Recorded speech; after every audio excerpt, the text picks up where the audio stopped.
What happens when a judge who respects the law accidentally convicts an innocent person? That was the haunting question that followed Judge Malcolm Brewer throughout his life. When he sentenced 24-year-old Ryan Hale to 60 years in prison, he believed he was upholding justice. Little did he know, a crucial detail had been overlooked, a hidden piece of evidence, a gun, that would change everything. What seemed like a simple verdict would unfold into a story not only of a man's wrongful conviction, but also of a brutal battle against the corruption within the very system he had devoted his life to serving. This story is not just about correcting a miscarriage of justice. It is the relentless fight of a judge determined to restore fairness to an innocent life and to cleanse a tarnished legal system. After sentencing Ryan Hale to 60 years in prison, Judge Malcolm Brewer returned to his office. The sound of footsteps echoed in the quiet hallway. While reporters continued to write their stories and public attention quickly shifted to other matters, Brewer couldn't shake the unsettling feeling deep within him. Though the trial had ended, a vague, unclear sense of doubt lingered. Ryan Hale's words in court, "I didn't do this," kept ringing in Brewer's ears, making it impossible for him to find peace. Brewer had spent 35 years in the profession, facing countless cases, tense situations, and difficult decisions. He had been a man respected by his colleagues and feared by defendants. He was someone who had always trusted the legal system, believing in the fairness it was supposed to deliver. But now, an unfamiliar sense of unease was slowly creeping into his mind. Was he doing the right thing? Was the sentence truly as just as he had believed?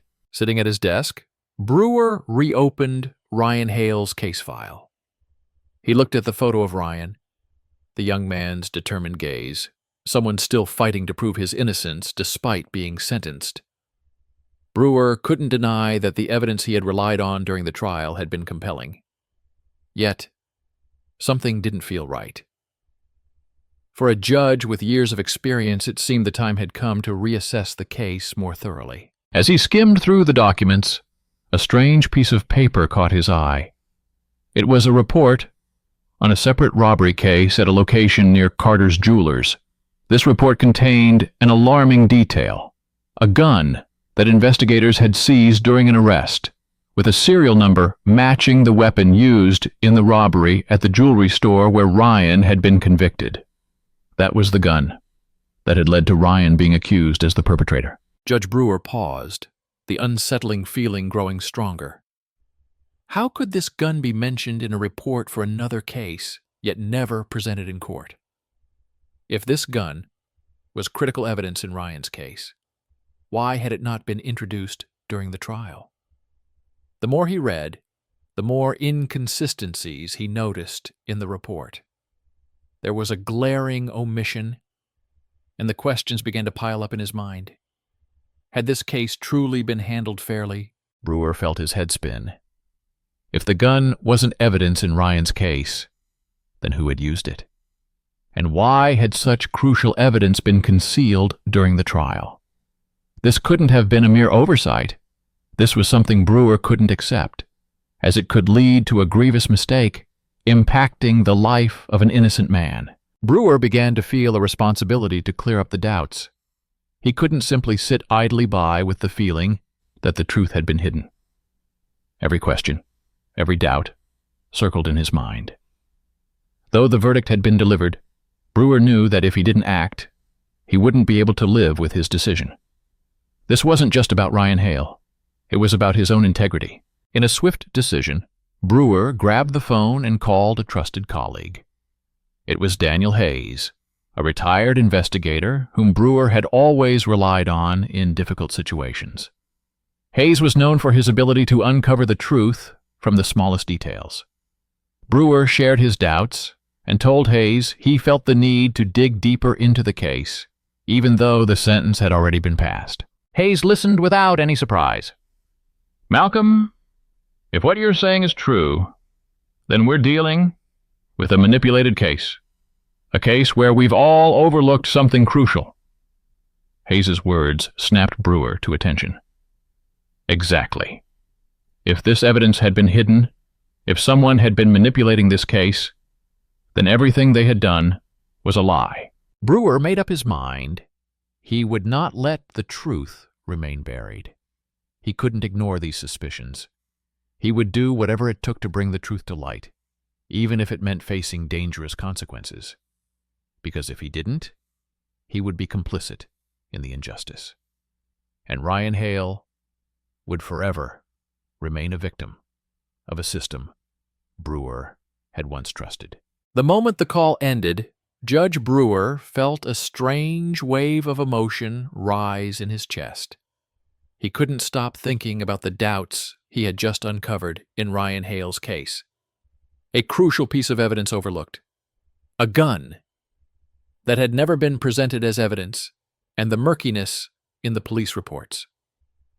None of these things could simply be chalked up to negligence. Brewer knew he couldn't just dismiss the unsettling feeling. The legal system he had devoted his life to serving could now be a massive trap for an innocent man. He decided that he couldn't let this case fade into oblivion. The guilt was gnawing at him minute by minute. He had to do something, at the very least, to resolve these doubts, no matter how painful the truth might be. A few hours after the call with Daniel Hayes, Brewer sat alone in his office, cautious about his next steps. Daniel Hayes, a retired investigator, whom Brewer had always trusted, would be the one to help him dig deeper into these strange clues.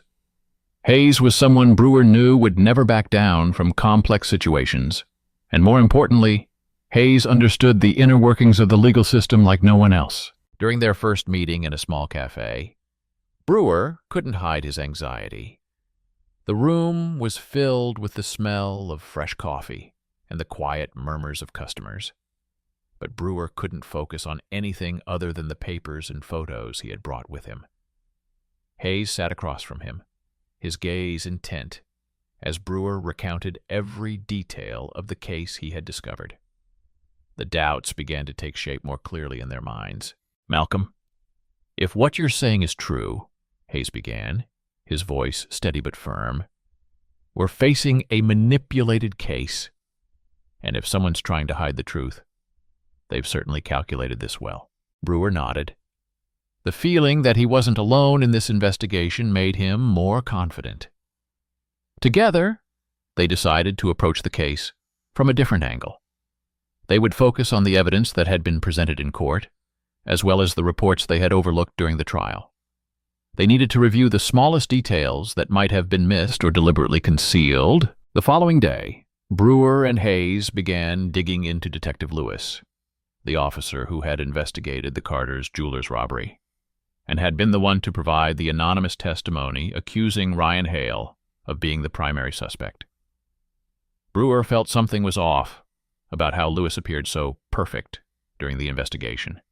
It seemed as though he was always ready with key information.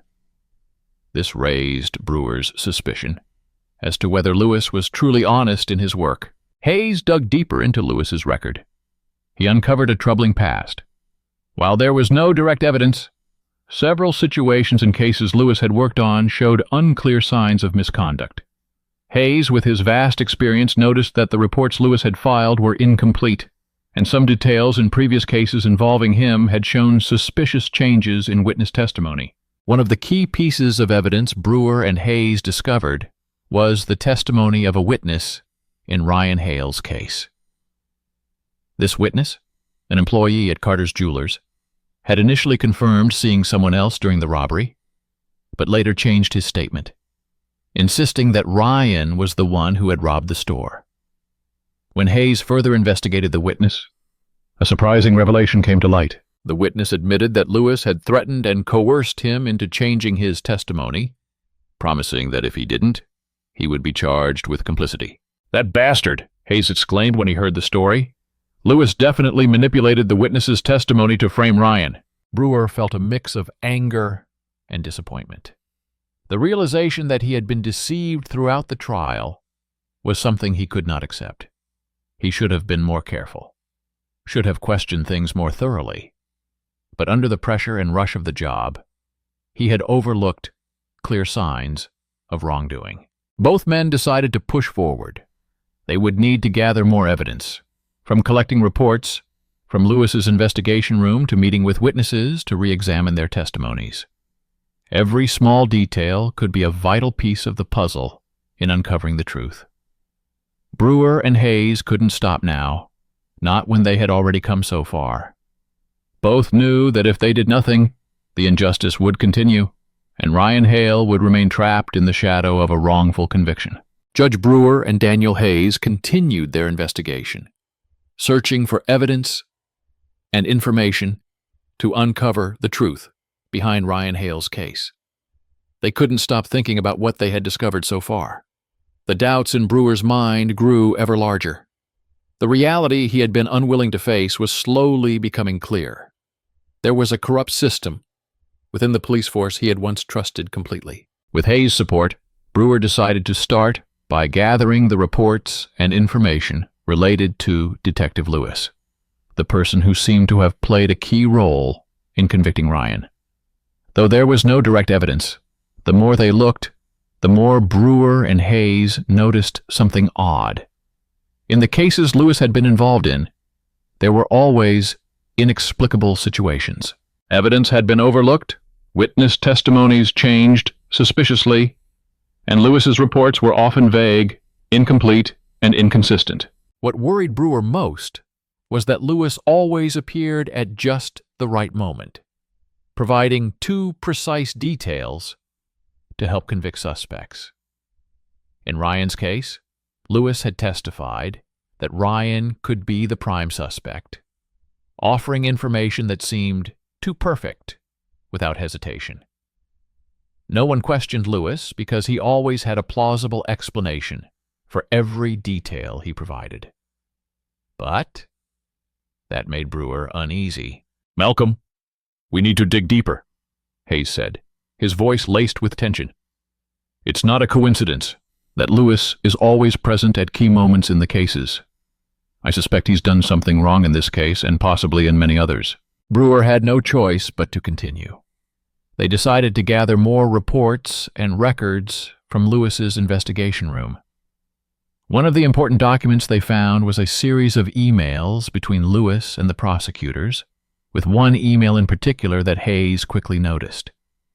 This email mentioned a plan to ensure that Ryan Hale would be convicted, regardless of the evidence. This email wasn't just unusual. It was clear evidence of case manipulation. The content of the email showed that Lewis had coordinated with the prosecutors to create a favorable outcome for them, no matter what the truth was. All that Lewis and his associates needed to do was fabricate a series of ready-made pieces of evidence to convict Ryan. This made Brewer feel even more deceived during the trial. However, this was just one of the key findings. Hayes continued to dig deeper and discovered a security camera video from a nearby store. The video captured a man who looked very much like Lewis leaving the scene of the robbery that day. This was extremely important because during the previous investigation, no one had ever considered that Lewis might have been at the crime scene. "This is unbelievable," Brewer exclaimed as he watched the video. "This is the evidence we need to prove that Lewis was involved in the robbery. It turns out everything was fabricated from the start." The video not only showed Lewis leaving the scene, but also revealed him carrying a large bag, most likely containing the stolen goods. This footage not only exposed the truth about Lewis's involvement, but also shed light on how he had manipulated the case to set a trap for Ryan. This was a pivotal moment in Brewer and Hayes' investigation. While investigating Lewis, Hayes also uncovered another piece of evidence. One of the witnesses they had previously spoken to admitted that he had been forced to change his testimony. This witness, a sales associate at the jewelry store, had initially seen someone else as the thief, but later, under Lewis's threat, was forced to change his statement and implicate Ryan. The witness confessed that Lewis had threatened him, saying that if he didn't comply, he would be charged with aiding and abetting the crime. "He told me that if I didn't testify the way he wanted, I'd be charged with covering up a crime," the witness said. his voice filled with fear. I had no choice. This revelation made Brewer even more enraged. Everything he had believed in for so long, the testimonies, the evidence, and the fairness of the legal system, was now crumbling. He realized that the corruption within the police force hadn't just affected Ryan. It had also turned him, someone who had devoted his life to justice, into part of this injustice. "We have to act now," Brewer said, determination burning in his eyes. "We can't let the truth stay hidden. Ryan is not just a victim of a mistake. He's a victim of a system that has rotted from within." Brewer and Hayes no longer had time to wait. With every passing minute, Ryan edged closer to a lifetime of wrongful conviction. They had to do everything they could to bring the truth to light and make sure those responsible paid the price. After all the evidence had been gathered, Judge Brewer had no choice but to take the final step in his fight. He decided to file a motion to reopen Ryan Hale's case, along with all the new evidence that he and Daniel Hayes had uncovered: Lewis's emails, the security camera video, and the testimony of the coerced witness. Each piece of evidence exposed the truth behind the manipulation and fraud during the investigation. When the court decided to reconsider the case, the atmosphere in the courtroom grew heavy. The reporters, who had once watched with certainty as Ryan's sentence was handed down, now sat in silence, waiting for the new decision. Ryan, no longer the confident young man he had been, sat still, his eyes unchanged, full of determination and hope. His mother sat beside him, her hands tightly clenched, as though she dared not breathe too loudly, fearing that something terrible might happen again. Judge Brewer sat at his bench filled with torment. What he had done before could not be undone, but at least now he could do something right. As he looked at Ryan, a heavy weight settled in his chest. This was his moment to face his own mistakes and to allow justice, though delayed and slow, to finally prevail. The trial didn't last long. When the new evidence was presented, no one could deny its authenticity. The facts about the manipulation of the case, Lewis's lies, and the falsified reports left the court with no choice but to overturn Ryan's previous conviction. This not only granted Ryan his freedom, but also served as a hard lesson for Judge Brewer. He had seen the truth, a painful truth, but one that had to be acknowledged and accepted. As the previous sentence was nullified, Ryan stood up, his hands trembling, but unable to suppress a smile. His mother rushed into his arms, holding him tightly, as if to make up for all the years they had lost, all the suffering they had endured. But then, when she saw the look in her son's eyes, a new sense of hope seemed to blossom in her heart. They had regained justice. Both of them understood that their lives would never be the same again. But at least they no longer had to live in the shadows of a wrongful conviction. Wrongful. With the court's decision, Detective Lewis was arrested right there in the courtroom. The evidence that Brewer and Hayes had gathered not only exonerated Ryan, but also exposed a corrupt police system. The crimes of Lewis and his accomplices extended beyond Ryan's case. A whole network of corruption within the police force was uncovered. The court ordered an independent investigation, and those responsible would have to face the consequences. Although this victory brought a sense of relief to Brewer, he knew it was just a small part of the larger battle against corruption within the legal system. He wouldn't stop here. Ryan Hale's story was not the only one, and Brewer understood there would be many others who needed help, who needed protection from injustice. The story of Ryan and Judge Brewer became a powerful reminder of the importance of safeguarding justice in every circumstance, no matter the cost. It was a lesson not only for Judge Brewer, but for the entire legal system. That fairness is not something easily achieved, but if we don't fight for it, we will allow mistakes and wrongful convictions to persist. Now free, Ryan decided to use his story to help others who had been wrongly convicted. He knew that while he could start over, there were still many others like him, innocent people trapped in a system that sometimes failed to protect them.